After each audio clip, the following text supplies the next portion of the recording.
अस्सलाम वालेकुम स्टूडेंट्स, आज हम करने जा रहे हैं हाफ चैप्टर की explanation, reflection on the reawakening of east. Previous video में हाफ एक्सप्लेनेशन कर चुकी हूँ मैं, और अब जो है तकरीबन चैप्टर कंप्लीट हो जाएगा इस वीडियो में।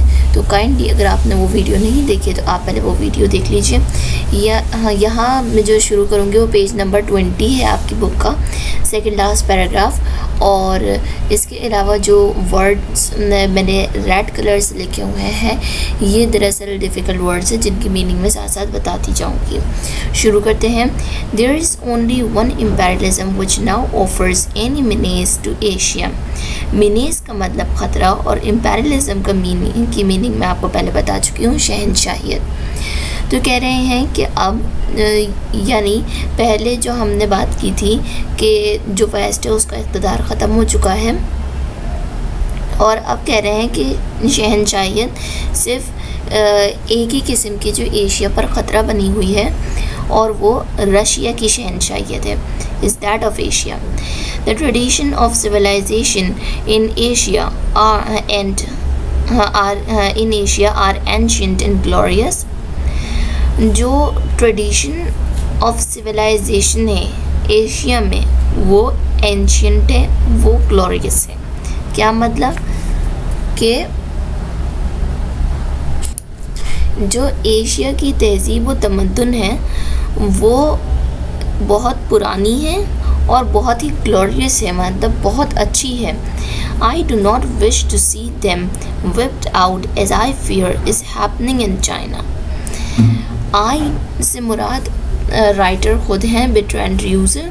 वो कह रहे हैं कि मेरी ख्वाहिश नहीं है कि इन जो तहज़ीब व तमद्दुन है उनको मिटा दिया जाए जैसे कि चाइना में हुआ। विप्ड आउट का मतलब मिटा देना। By a degraded form of western culture. China में किसने सिविलाइजेशन को मिटाया? चाइना में सिविलाइजेशन को वेस्टर्न कल्चर ने मिटाया। और ब्रिटेन यूज़र की ख्वाहिश है कि जो जैसे कि एशिया में बहुत अच्छी तहज़ीब व तमद्दुन है और बहुत पुरानी, तो यहाँ उनका हशर चाइना जैसा ना हो जाए वेस्टर्न कल्चर के हाथों।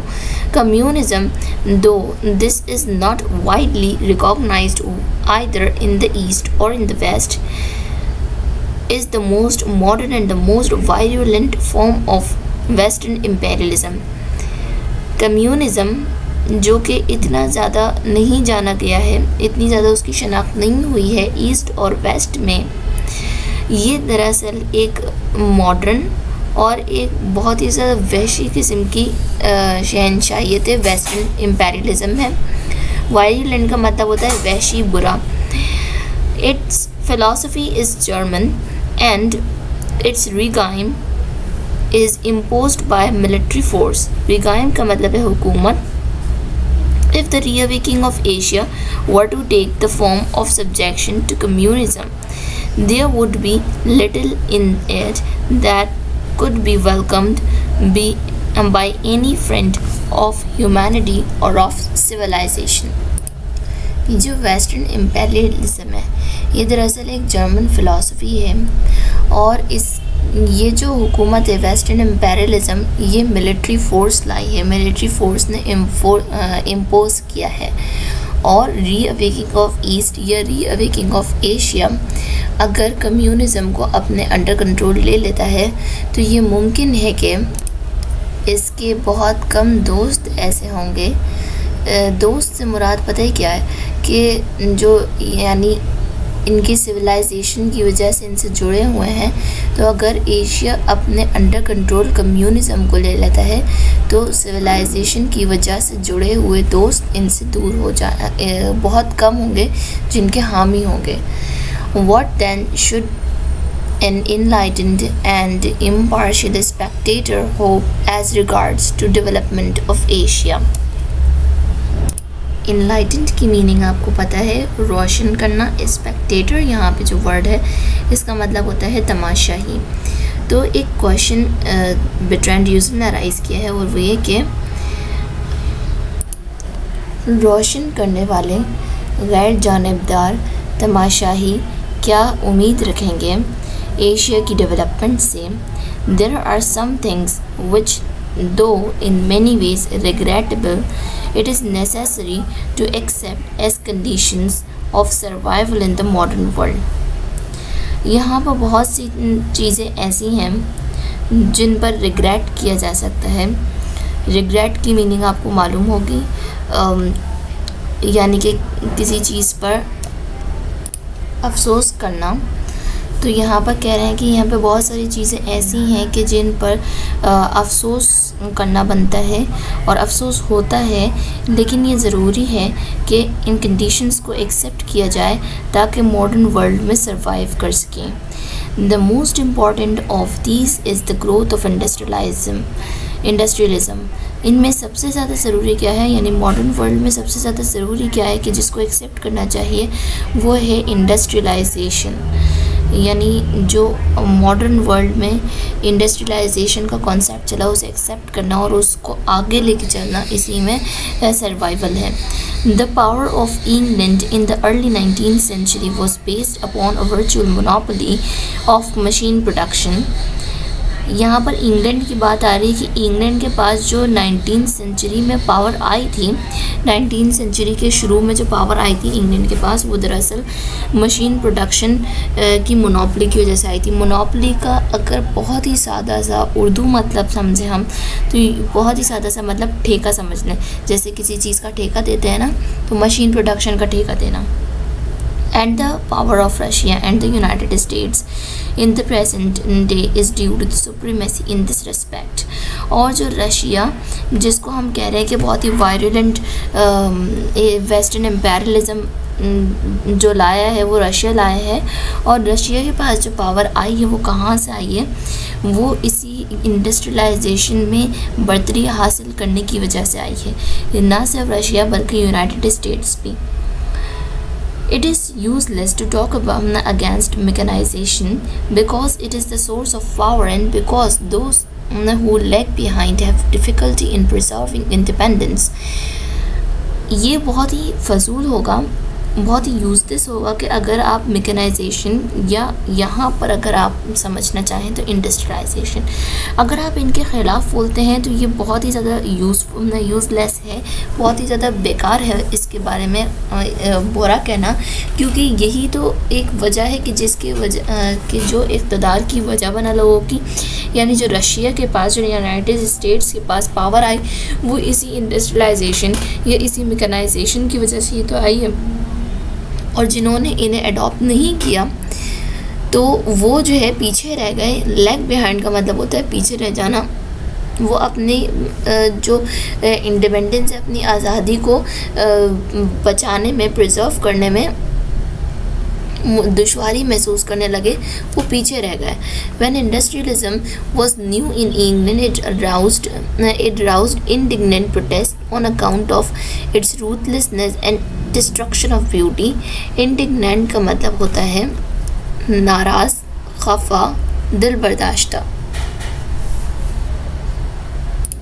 जब इंग्लैंड में इंडस्ट्रियलिज़म नया नया आया था तो इसके ख़िलाफ़ बहुत ज़्यादा प्रोटेस्ट होने लगे थे। काफ़ी ज़्यादा लोग नाराज़ थे कि इसकी वजह से जो है नेचुरल ब्यूटी मुतासर हो रही है, डिस्ट्रक्शन यानी कि जो ब्यूटी है वो डिस्ट्रॉय हो रही है। These protests were eloquently expressed in Carlyle's past and present, but they remained completely ineffective।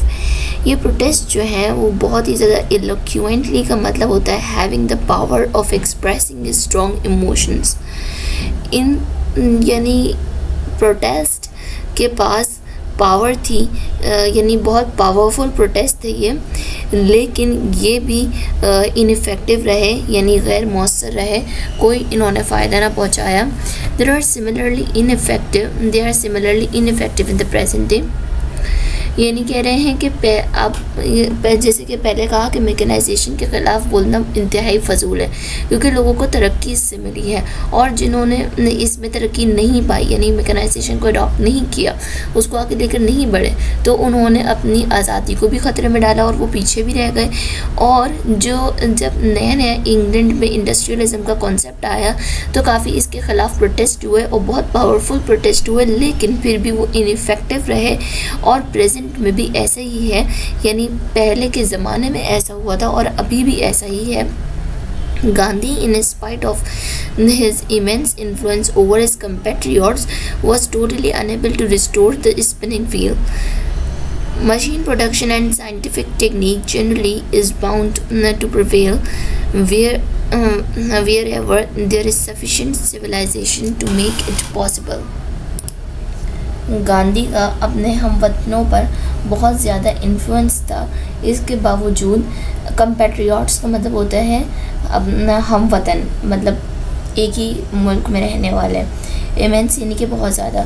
तो गांधी का इसके बावजूद कि बहुत ज़्यादा अपने हमवतनों पर उनका इन्फ्लुएंस था, लेकिन वो अपनी इस बात को पूरा ना कर सके कि स्पिनिंग व्हील, जैसे कि हमने पीएचडी में पढ़ा होगा, आपने पीएचडी में पढ़ा होगा कि गांधी ने नॉन कोऑपरेशन मूवमेंट जो थी उसमें उन्होंने कहा था कि हम फॉरेन गुड्स को इस्तेमाल नहीं करेंगे, तो ऐसा ना हो सका और मशीन प्रोडक्शन, साइंटिफिक टेक्निक ये जो है अडॉप्ट करनी ही थी।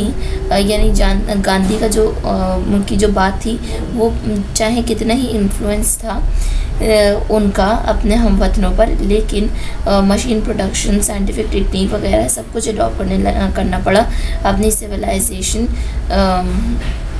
को कायम रखने के लिए। द मोस्ट सिनिस्टर यानी कि dangerous, the most dangerous application of scientific technique is in regard of weapon of war. देखिए, इंडस्ट्रियलाइजेशन आई नॉट बैड, अच्छी बात है, आनी चाहिए थी, लेकिन इन्होंने क्या किया, ये आगे लेके चले साइंटिफिक टेक्निक को और इन्होंने वॉर वेपन्स बनाने के लिए इस्तेमाल किए। तो ये सबसे डेंजरस एप्लीकेशन थी, यानी ये जो साइंटिफिक टेक्निक का सबसे ज़्यादा ख़तरनाक इस्तेमाल था, ये ख़तरनाक इस्तेमाल था कि इन्होंने वॉर वेपन्स बनाने शुरू कर दिए। Must be fair that the independence of Asian countries will bring an increase in the amount.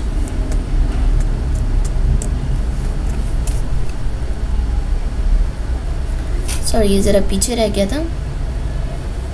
Okay, I will continue it again. The most sinister का मतलब है डेंजरस, और जो सबसे डेंजरस एप्लीकेशन थी यानी साइंटिफिक टेक्निक का जो सबसे ज़्यादा ख़तरनाक इस्तेमाल किया गया वो वॉर वेपन्स में ख़तरनाक इस्तेमाल किया गया। और must we fear that the independence of Asian countries will bring an increase in the amount of human energy devoted to war. Devoted आपको मालूम है कि लविंग या लोयल। अब ये डिवोटेड की मीनिंग बता दी मैंने, और अब अगर आप इस सेंटेंस पे मैं आपको गौर कराना चाहूँगी, must we fear that the independence of Asian countries will bring an increase in the amount of human energy devoted to war. और यहाँ पर कुछ मिस्टेक हो गई है, ये और है जिसे मैंने ऑल लिख दिया है गलती से। तो इन्होंने एक सवाल किया है, वो सवाल ये है कि अब हमें डरना चाहिए कि एशियन कंट्रीज़ अपनी इंडिपेंडेंस को बचाने के लिए जो ह्यूमन एनर्जी है वो जंग में खर्च कर देंगे या अमन कायम करने में खर्च कर देंगे। इसके बाद यहाँ से I think it is too early to have an opinion as to what is likely to happen in this respect। अब ये कह रहे हैं कि ये सवाल जो भी उठाया है कि एशियन कंट्रीज़ अपना इंडिपेंडेंस बचाने के लिए, अपनी आज़ादी को बचाने के लिए वो अपनी ह्यूमन एनर्जी जंग में खर्च करते हैं या अमन में, तो ये ओपिनियन अपना देना इस वक्त बहुत जल्दी हो जाएगा। But this is not too early to have an opinion as to what is desirable। क्या होगा ये अपना ओपिनियन देना ये ज़रा जल्दी हो जाएगा, लेकिन ये ओपिनियन देना कि क्या चाहत है ये कुछ जल्दी नहीं है, ये बताया जा सकता है। The organization of the world into two vast blocks filled with bitterly hostility with each other is disastrous। Hostility यहाँ पर आया है वर्ड, जिसे मैंने नहीं किया है बोल्ड और रेड कलर से आई थिंक सो आपको पता होगा, इसलिए मैंने नहीं किया। हॉस्टिलिटी का मतलब होता है दुश्मनी। तो the organisation of the world into two vast blocks filled with hostility to each other is disasters. दो ऑर्गेनाइजेशंस दुनिया की जो एक दूसरे से दुश्मनी मोड़ ले रही हैं, तो ये जो है पूरे ख़तरा हो जाएगा। यानी पूरी एक दुनिया है और उसमें दो वास्ट ब्लॉक्स में जो है डिवाइड हो गई है दुनिया जो है ना। और फिर अब इनकी ये दोनों जो अब दो वास्ट ब्लॉक्स बने हैं, ये दोनों आपस में एक दूसरे के दुश्मन हो जाएंगे। ये बहुत ज़्यादा ख़तरनाक बात है। The existence of states not belonging to either block is to be welcomed since it gives some hope that if a third world war breaks out, a portion of mankind will escape its horror. पहले तो वो दो vast blocks की बात हो गई जो कि आपस में एक दूसरे के दुश्मन बन रहे हैं। फिर कुछ स्टेट्स ऐसी भी हैं जो किसी भी उसके साथ नहीं मिल रही हैं, क्या कहते हैं, ब्लॉक्स के साथ किसी की भी दुश्मन नहीं बन रही हैं। तो इससे ज़रा जो तीसरी जंग अज़ीम है उसका ज़ोर ज़रा टूट जाता है और ऐसा तसव्वुर आता है कि जैसे यानी वर्ल्ड वॉर 3 का इम्कान नहीं रहेगा, तो जो लोग हैं उनके अंदर से भी खौफ ख़त्म हो जाएगा। I think Asia should seek to preserve what has been of value in its traditional civilization and should not allow itself to be swamped by some of the worst features of Western thinking under the impression that this is the only way to preserve independence. अब ये जो writer है वो अपना opinion दे रहे हैं कि उन्हें ऐसा लगता है कि एशिया को सीखना चाहिए कि वो अपने ट्रेडिशनल सिविलाइजेशन को बचाए और जो वेस्टर्न थिंकिंग है उससे, यानी जो वेस्टर्न थिंकिंग जो कि ख़राब है, जिसके ख़राब फीचर्स हैं कुछ, तो उनको कहीं अपना न ले, उनको कहीं ऐसा अपनी सिविलाइजेशन में दाखिल करके अपने इंडिपेंडेंस को ख़तरे में न डाल दे। और यही एक तरीका है कि यानी जब वो वेस्टर्न थिंकिंग को, उनके कुछ जो ख़राब फीचर्स हैं उनको अपनी सिविलाइजेशन, अपने ट्रेडिशनल सिविलाइजेशन में नहीं आने देगा, तो इसी तरीके से वो अपनी इंडिपेंडेंस को भी बचा सकता है। It is of course a trifle absurd to speak of Asia as unity. Trifle यानी a small amount and absurd means unappropriate. It is of course trifle absurd to speak of Asia as a unity. ये थोड़ा सा जाहिर सी बात है कि कुछ थोड़ा सा ये अनअप्रोप्रिएट होगा कि एशिया से इत्तेहाद की बात की जाए and only opposition to western इम्पेरियलिज़म।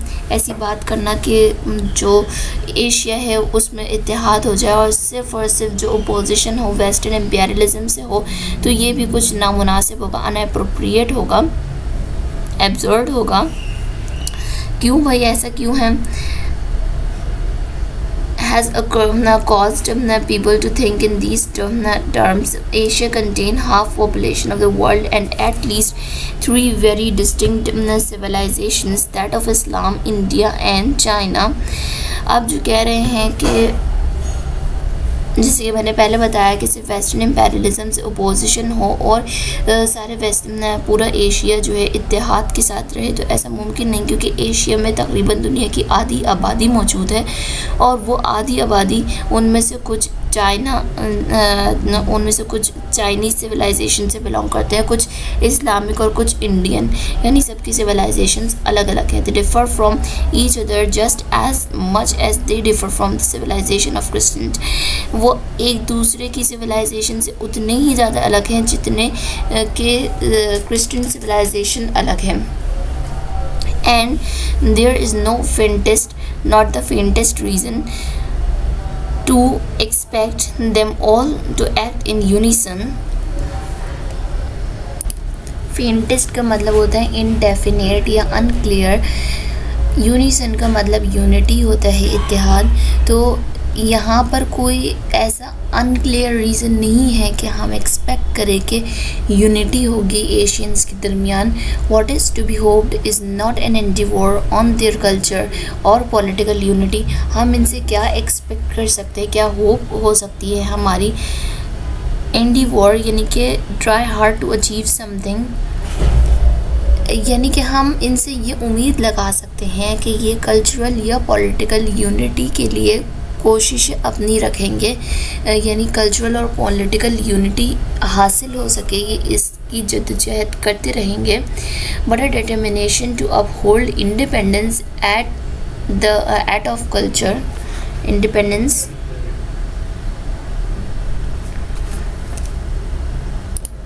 but a determination to uphold independence at home and to respect itself. And when I speak of independence, I am not thinking only of politics but also of culture. There is a great danger of too much cultural uniformity. No great civilization has ever been cosmopolitan. Cosmopolitan का मतलब होता है made of people from different countries or cultures. And के words में जो writer हैं वो अपनी बात कर रहे हैं, यानी अपनी ओपिनियन दे रहे हैं कि जब कि जो है, यानी उन्होंने पहले तो कहा कि एशियंस को इत्तेहाद करने की कोशिश करनी चाहिए, पॉलिटिकल और कल्चरल यूनिटी उनके अंदर हो, ये ऐसी कोशिश करें, हालांकि मौजूद नहीं है लेकिन कोशिश कर लें। और क्या कहते हैं, ये जो है जो बहुत बड़ी सिविलाइजेशंस होती हैं ना, उनमें जो है यानी ऐसा नहीं होता है कि वो कंट्रीज़ अलग हों या कल्चर्स अलग हों, यानी मुख्तलिफ लोग हों और हर इंसान अलग कंट्री और अलग कल्चर से बिलोंग करता हो। तो यहाँ पर इन्होंने ये कहा है कि यहाँ जब वो बात करते हैं इंडिपेंडेंस की, आज़ादी की, तो वो समझते हैं कि सिर्फ पॉलिटिकली आज़ाद होना काफ़ी नहीं है बल्कि कल्चर का आज़ाद होना ज़रूरी है। और फिर कल्चर के बारे में ही इन्होंने कहा कि कोई भी बड़ी से बड़ी सिविलाइजेशन ऐसी नहीं होती है कि कॉस्मोपॉलिटन, यानी कि लोग उसमें ऐसे मौजूद हो कि जो मुख्तलिफ़ कंट्रीज़ से और मुख्तलिफ़ कल्चर्स से ताल्लुक़ रखते हों। नेक्स्ट पे चलते हैं। Modern cosmopolitanism is based upon science and machinery. These two new elements in civilization have been superimposed upon older cultures and have shown themselves such powerful solvents that they tend to put an end not only to what was bad but also what was good in the culture of past. अब वही बात दोबारा से आ रही है कि ये जो कॉस्मोपॉलिटनिज्म है, इसने ये जो है साइंस और मशीनरी पे बेस करता है। और आपको मालूम है कि साइंस और मशीनरी ही रशिया और जो वेस्टर्न यूनाइटेड स्टेट्स उनकी पावर की वजह बना था। तो इसके बारे में कह रहे हैं कि जो कॉस्मोपॉलिटनिज्म है ये साइंस एंड मशीनरी पर बेस करता है। और ये जो नई एलिमेंट्स आए हैं, यानी कि ये जो साइंस एंड मशीनरी सिस्टम है, ये जो है जो पुराने कल्चर थे उन पर सुपर इम्पोज किए गए हैं, मुसल्लत किए गए हैं। एंड हाँ, और इन्होंने यानी ये साइंस एंड मशीनरी की इतनी ज़्यादा पावरफुल हैं कि कल्चर में जो कुछ बुरा था इन्होंने ना सिर्फ उसको तब्दील करा अपने रंग में रंगा, बल्कि जो अच्छा भी था पुराने कल्चर में कुछ अच्छा भी था तो उन्होंने उसमें भी तब्दीली ले आए। It must be admitted that they are necessary and that they are good if rightly controlled, but it need not be admitted that the adulation का मतलब होता है excessive admiration of them should be sweep away everything else। कह रहे हैं कि देखो science and machinery अच्छा तो है, लेकिन ऐसा ना हो कि उस इतने ज़्यादा एडमायर हो जाओ कि यानी जैसे कि पहले कहा गया ओल्डर जो कल्चर था उस पर सुपर इम्पोज किया गया, तो कुछ बुरी चीज़ें थी कल्चर में उसको हाँ बदलाव आया उसमें, लेकिन जो अच्छी चीज़ें उनको ना खो दो। If human life is to be tolerable, it cannot be wholly mechanized. It must continue to must continue to contain poetry and music and art and love and simple joys of life. These are things that tend to be forgotten in the machine age, that they are forgotten in the communist philosophy, and they are not given sufficient weights by many men who think themselves in the forefront of progress. यहाँ पर क्या बात हो रही है, जो इंसानी ज़िंदगी है वो मुकम्मल तौर पे मैकेनाइज नहीं हो सकती है। इसमें जो है कुछ पोइट्री, कुछ म्यूज़िक, कुछ आर्ट, कुछ लव, हर चीज़ होनी चाहिए जो कि मशीन एज में ख़त्म हो चुकी हैं, तो भुलाई जा चुकी हैं। तो ऐसा नहीं होना चाहिए, बल्कि ये तमाम चीज़ें भी मौजूद होनी चाहिए। और जब कम्युनिस्ट फ़िलासफ़ी आई तो इन म्यूज़िक, आर्ट, लव वगैरह को भुला दिया गया। I should like to hope that the reawakening of Asia will remember these elements in a good life. I should like to think that rivalries and the struggle for national independence will be so severe as to compel militaristic mechanization. Compel का मतलब होता है force something to do, someone to do something। और रिवाइलरीज का मतलब आपको मालूम होगा कि दुश्मनियाँ यानी हॉस्टिलिटी से सिमिलर होता है। और यहाँ पर मज़ीद कोई डिफ़िकल्ट वर्ड नहीं है। राइटर कह रहे हैं कि मुझे ये उम्मीद करने में खुशी होगी जो रीअवेकिंग ऑफ एशिया, यानी जो एशिया को बेदार करने की जो तहरीक है वो हमेशा इन एलिमेंट्स को अपनी ज़िंदगी में याद रखेगी, जो कि वो प्रीवियसली बता चुके हैं, प्रीवियस लाइंस में बताई उन्होंने। और उन्हें ये सोचने में खुशी होगी कि जो रिवाइलरीज और जो स्ट्रगल हैं नेशनल इंडिपेंडेंस के लिए, यानी जो जद्दोजहद और जो चल रही है अपनी आज़ादी के लिए, वो इतनी ज़्यादा सीवियर नहीं हो जाए क्योंकि वो मिलिट्रिस्टिक मैकेनाइजेशन भी उसमें इन्वॉल्व होने लगे। I should say to the reawakening nation of Asia, your independence will not be very difficult to preserve, especially in view of the division of rest of the world into two hostile camps. अब यहाँ पर ये Asia से मुखातिब होते हुए कह रहे हैं कि आपका आपका इंडिपेंडेंस इतना ज़्यादा मुश्किल नहीं है बचाना, ख़ास तौर पे अगर वो सूरत हाल देखी जाए कि जो दुनिया है वो दो हॉस्टाइल कैंप्स में डिवाइड हो रही है। तो इसको देखकर इतना पता चलता है कि आपका अपनी आज़ादी को बचाना इतना ज़्यादा मुश्किल नहीं है। But what will perhaps be more difficult to be refrain का मतलब होता है to stop yourself from doing something, अपने आप को कुछ करने से रोकना। But what will perhaps be difficult will be to refrain from copying the mistakes of west. लेकिन शायद जिसमें आपको मुश्किल पेश आया वो ये कि वेस्ट ने जो मिस्टेक्स की हैं आप वही मिस्टेक्स ना कर गुजरें। The West throughout the last 5 centuries has displayed extraordinary energy. West ने जब तक उसकी कोई 5 सदियों तक हुकूमत या पावर रही उसकी, तो उसने बहुत ज़्यादा एनर्जी दिखाई, energy which has taken many forms, some good and some bad. और ये एनर्जी भी उसने हर तरह से दिखाई, कुछ बुराई में भी दिखाई, यानी कुछ जो साइंस एंड टेक्नोलॉजी के अच्छे कॉन्सेप्ट्स लाया उसमें भी, और जो science and technology for weapons में यूज़ किया यानी बुराई में, तो वो भी उसने हर चीज़ में अपनी एनर्जी को शो किया। It has explored the world from pole to pole, it has learn the secrets of atoms in stars, it has discovered how to produce such an abundance of necessities and comforts as previous ages would have thought unimaginable, जो कि पुराने ज़माने में सोचे जाते थे कि ऐसा मुमकिन ही नहीं है, ऐसा इमेजिन भी नहीं किया जा सकता।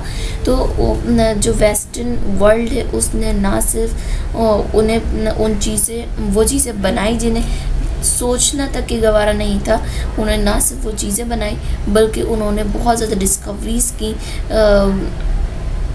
पोल टू पोल, यानी कि उन्होंने काफ़ी सारी दुनिया की चीज़ें एक्सप्लोर की और काफ़ी उन्होंने तरक्की हासिल की। But all this which might have minister to human happiness, यानी इन्होंने ये सब कुछ किया लेकिन जो ह्यूमन हैप्पीनेस यानी जिससे ह्यूमन हैप्पीनेस खतरे में पड़ गई, has been vitiated by one fatal fault, the love of power over the human beings.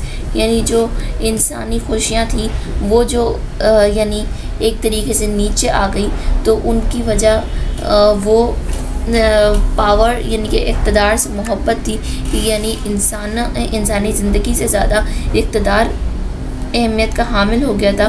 विशिएटेड का मतलब होता है समथिंग लेस और गुड इफ़ेक्टिव।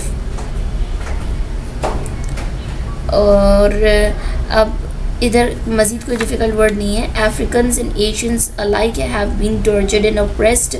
ऑप्रेस्ड का मतलब होता है ट्रीट इन हार्श और unfair way. Oppressed by energetic ingenuity of western conquest, यानी जो अफ्रीकन्स और जो एशियंस थे उन्हें बहुत ज़्यादा बुरे तरीके से टॉर्चर किया गया। किसने टॉर्चर किया था? वेस्टर्न कॉन्क्वेस्ट, यानी जो वेस्टर्न वर्ल्ड ने जो फतह हासिल की, तो उन्होंने एशियंस और अफ्रीकन्स को बहुत तंग किया। If the world is to be happy, energy and ingenuity must no longer be expended in the exploitation of those who have less of these qualities.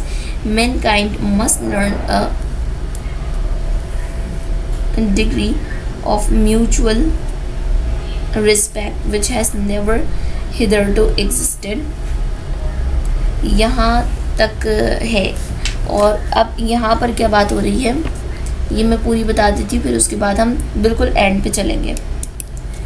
पहले जो इक़्तिदार के नशे में ह्यूमन बींग्स को नीचे कर दिया गया था, यानी ह्यूमन बींग से ज़्यादा पावर की अहमियत थी। तो अब जबकि लोग खुश हैं, if the world is to be happy, तो एनर्जी और इंजेन्यूटी यानी कि जो गलत मायने में वेस्टर्न कॉन्क्वेस्ट ने एनर्जेटिक इंजेन्यूटी को इस्तेमाल किया, तो अब उसे मज़ीद एक्सपेंड नहीं होना चाहिए, वो ख़त्म हो जाना चाहिए। Mankind must learn, okay. और जो इंसान है उन्हें ये सबक सीखना चाहिए कि वो एक दूसरे को रिस्पेक्ट दें, जो कि पहले ख़त्म हो चुकी थी। यानी पहले वो पावर के लिए पागल हो गए थे, तो अब जो है ये चीज़ ख़त्म होनी चाहिए। Perhaps some at least of the nations of Asia will have learned this lesson from their suffering at the hands of ingenious despots. Despots यहाँ पे जो difficult word है इसका मतलब होता है a ruler with unlimited power. Perhaps on the other hand they will only have acquired a wish to imitate the ruthless mastodons who are bringing the West to disaster. I have not the gift of। अच्छा, ये मैं पूरा आपको एक साथ बता देती हूँ, आप खुद पढ़ लीजिएगा, मैं मीनिंग्स भी आपको बता देती हूँ इसकी। यहाँ पर जो सबसे पहला डिफ़िकल्ट वर्ड मैंने आपको बता चुकी हूँ, डिस्पॉट्स। और इसके बाद इमिटेट का मतलब होता है टेक और फॉलो एज अ मॉडल, किसी को फॉलो करना। रूथलेस का मतलब होता है बेरहम, आई थिंक सो। रूथलेसनेस करके एक वर्ड था, वो मैं आपको पहले बता चुकी हूँ। प्रोफेसी यहाँ पर मैंने नहीं किया है इसे बोल्ड, लेकिन इसका मतलब मैं बता देती हूँ। प्रोफेसी का मतलब होता है पेशगोई करना, पेशेंटगोई करना। और इसके अलावा कोई difficult word apprehension I think so हो, तो अप्रीहेंजन का मतलब होता है खदशा। तो यहाँ पर जो राइटर हैं उन्होंने अपनी बात को कंक्लूड किया। उन्होंने कहा कि एशिया के पास दो रास्ते हैं कि जब वो डिस्पॉट्स यानी कि रूलर्स के हाथों यानी काफ़ी उसने सफ़र किया है। कुछ जो होशियार रूलर्स थे जिनके पास अनलिमिटेड पावर्स थी, उन्होंने बर्दाश्त किए एशिया वालों ने। तो अब एशियंस के पास दो रास्ते हैं, या तो वो ऐसा करें कि वो उन रूलर्स को फॉलो करें, यानी जो वेस्टर्न रूलर्स थे उनको फॉलो करें, और जो कि तबाही की तरफ जाने वाला रास्ता है, या तो फिर वो जो है कुछ बेहतरी की तरफ आएँ। और I have not gift of the prophecy, यानी कि मैं राइटर अपने बारे में कह रहे हैं कि मेरे पास पेशेंट गोई का तोहफ़ा नहीं है, यानी मैं पेशेंट गोई नहीं कर सकता हूँ और ना ही मैं गहराइयों का मुताला कर सकता हूँ। लेकिन दो चीज़ें हैं, या तो होप, या तो उम्मीद, या तो खदशा, दोनों ही हम लगा सकते हैं। यानी हम खदशा भी रह सकता है हमें कि एशिया कुछ गलत रुख पे जाएगा, हमें कुछ उम्मीद भी हो सकती है कि एशिया कुछ बेहतरी लाएगा। तो हमेशा होप रखनी चाहिए, हमेशा उम्मीद रखनी चाहिए और यही फ़ायदेमंद है।